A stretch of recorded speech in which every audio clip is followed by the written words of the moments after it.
Alrighty, everyone, check this out. This is a 1990s Jaguar XJ6, and I mean it, guys. This is from the 1990 year, 1990. Wonderful, looks great. This is really interesting. It reminds me of my childhood a little bit to some extent because when I was a kid, I used to see many different cars that had really similar 90s design like this. You know, real metal, very metallic. And then also with door handles like this, guys. Very nice.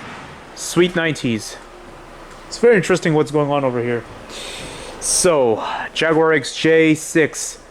Oh, the most 90s thing ever, guys. Rear lights like this. We'll assume this is just another luxury car of the 90s, and Jaguar is a luxury car manufacturer. Now, guys, I have to tell you all the difference between luxury manufacturers that are British and German. There's a big difference between the British car manufacturers and the Germans, especially when it came to the premium segment. Even today, this difference is still out there.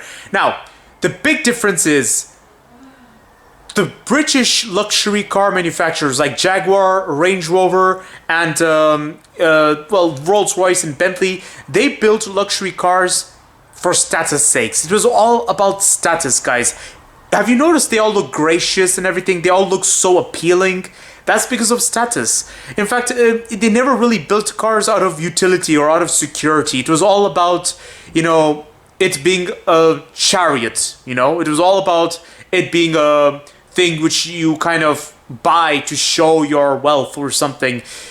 Whereas with the German luxury car manufacturers, it was always about utility. That's why German car manufacturers had they often had better value for money on their side. They were always more advanced when it came to technology. German car manufacturers also they were very utility, especially when they were purchased by organizations, like big organizations, okay? So, for instance, when it came to armored cars, German car manufacturers were one of the earliest to offer armored sedans, like from the Mercedes S-Class especially. The S-Class is a primary competitor of the Jaguar XJ. So seeing this Jaguar XJ was quite a very interesting moment, guys. It gave me a chance to talk about the differences between luxury cars of different nations. So like that of England, that of the United Kingdom, that of Germany, and then when it came to Italian sports cars, or when it came to Italian luxury cars, well, the thing about the Italian brands is that it's all about engine power. That's a recurring thing I've noticed about the Italian brands. Whether it's about passion or not, you all be the judge.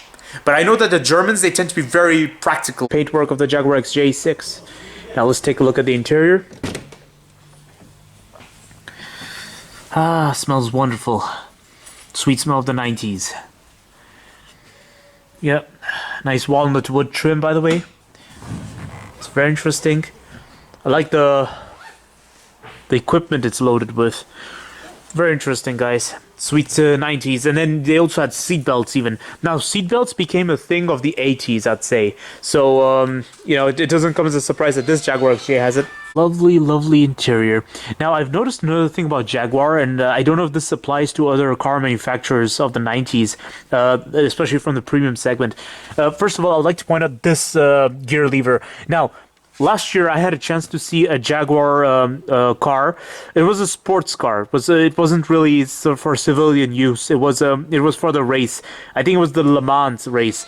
And basically, it had a transmission exactly similar to this. So I've noticed Jaguar transmissions always tend to used to have they would always lean to one side. They were never vertical like the Germans.